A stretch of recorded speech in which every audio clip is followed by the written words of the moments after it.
ধুলাই পড়ে মূর্তির নামে ভাস্কর্যের নামে মূর্তি স্থাপনের প্রতিবাদে তৌহিদি জনতা ঐক্য পরিষদ আয়োজিত আজকে এই গণসমাবেশে সভাপতির বক্তব্য রাখবেন এদেশের কোটি কোটি তরুণ এবং যুব সমাজের অহংকার ইসলামী আন্দোলন বাংলাদেশের সিনিয়র নায়েব আমির রাজপথের লড়াকু সৈনিক সংগ্রামী জননেতা হযরত মাওলানা মুফতি সৈয়দ মোহাম্মদ ফয়জুল করিম শাইখ চরমনাই বক্তব্য রাখবেন। নারায়ে তাকবীর, নারায়ে তাকবীর।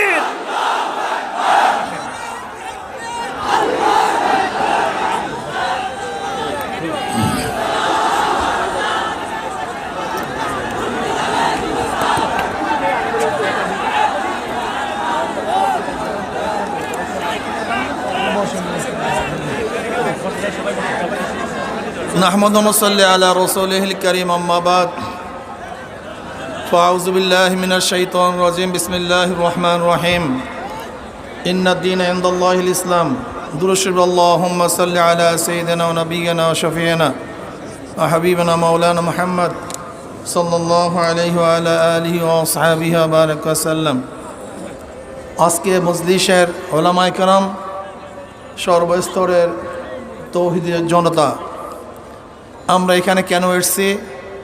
ভাস্কর্যের নামে যে মূর্তি স্থাপনের চক্রান্ত চলতেছে আমরা তৌহিদি ঐক্যবদ্ধভাবে সেই চক্রান্তকে রুখে দেব। আমরা সেখানে মূর্তি হতে দেব না। এই ব্যাপারে আমরা সবাই একমত। আমরা কারা কারা একমত দুই হাত তুলে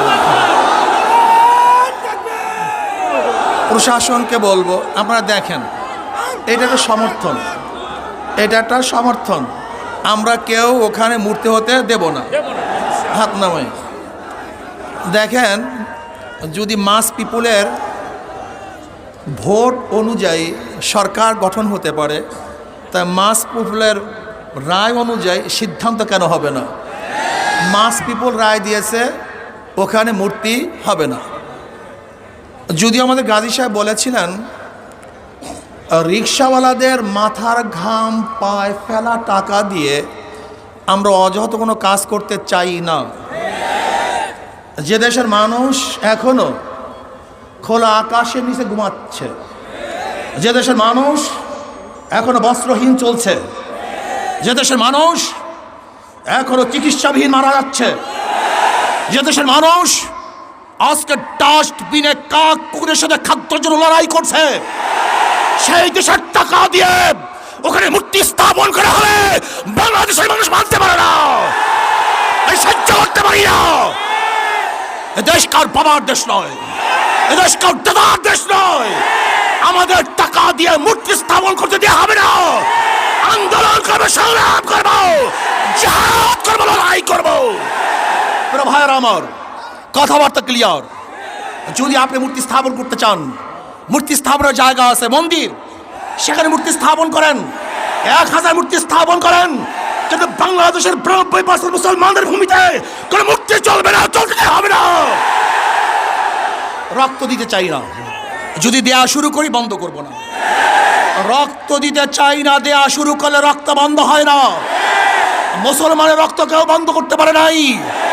আমরা সেই খালিদ বিন ওয়ালিদের উত্তরসূরি, আমরা আবু বকরের উত্তরসূরি, আমরা ওমরের উত্তরসূরি, আমরা আলীর উত্তরসূরি, আমরা বদরের হাতিয়ার, আমরা খান্দকের হাতিয়ার, আমরা উহুদের হাতিয়ার।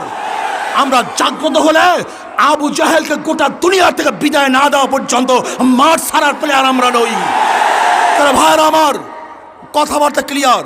আমি প্রশাসনকে অনুরোধ করব, রক্ত দিতে চাই না, মারামারি করতে চাই না, বিচ্ছেদ করতে চাই না, বিভেদ করতে চাই না। শুধু চাই শেখ সাহেবের রুহের মাগফিরাতের জন্য এমন এক ব্যবস্থা করা হোক, সুন্দর একটা কাজ করা হোক, কিয়ামত পর্যন্ত মানুষ তার জন্য দোয়া করবে।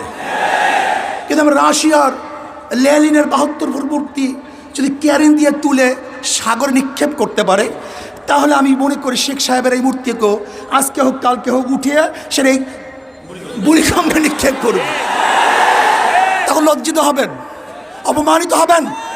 আমরা শেখ সাহেবকে আহ্বান করতে চাই না, তাকে লজ্জিত করতে চাই না।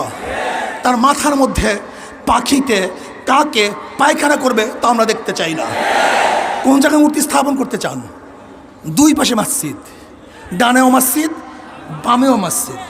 যেখানে আল্লাহু আকবারের ধ্বনি হবে, যেখানে আশহাদু আল্লা ইলাহা ইল্লাল্লাহ পড়া হবে, সেখানে নেমেই মূর্তি দেখবে, এটা আমরা দেখতে চাই না। স্পষ্ট কথা, ঢাকা শহরে ধুলাই পড়ে কাউর ভাস্কর্যের নামে মূর্তি স্থাপন করতে দেওয়া হবে না। যদি লড়াই করতে হয়, লড়াইতে সবাই রাজি আছেন ইনশাআল্লাহ? কে কে আছেন? নারায়ে তাকবীর, নারায়ে তাকবীর। প্রিয় ভাইরা,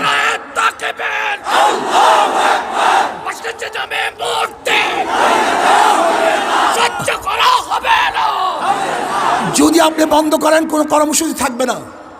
এই পর্যন্ত আমাদের কর্মসূচি।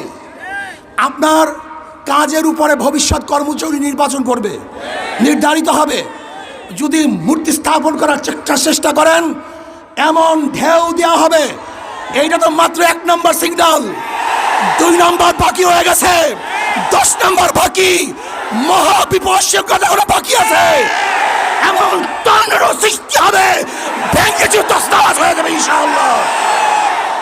টর্নেডো, মহাবিপদ সংকেত, মানুষের ঢেউয়ে মূর্তি সব বুড়িগঙ্গায় পড়ে যাবে, ওখানে মূর্তি থাকতে পারবে না। কাজে আল্লাহ পাক আমাকে এবং আমাদের সবাইকে এই মূর্তি বিরোধী আন্দোলনে অংশগ্রহণ করার তৌফিক দান করুন। ভবিষ্যতে যখন ডাক দেওয়া হবে, সবাই রাজি আছেন ইনশাআল্লাহ? সবাই চলে আসবো। আজকে এখানেই আমাদের কর্মসূচি সমাপ্ত। শান্তিপূর্ণভাবে আমরা কর্মসূচি আসলে আলহামদুলিল্লাহ শেষ করছি। যারা সহযোগিতা করছেন, খাস করে প্রশাসনের আমি বন্ধুদেরকে শ্রদ্ধা নিবেদন করতেছি, ধন্যবাদ জ্ঞাপন করতেছি। আপনারা ভালো কাজে এইভাবে সহযোগিতা করবেন, আমরাও ভালো কাজে আপনাদের পাশে থাকবো। আল্লাহুম্মা আমিন।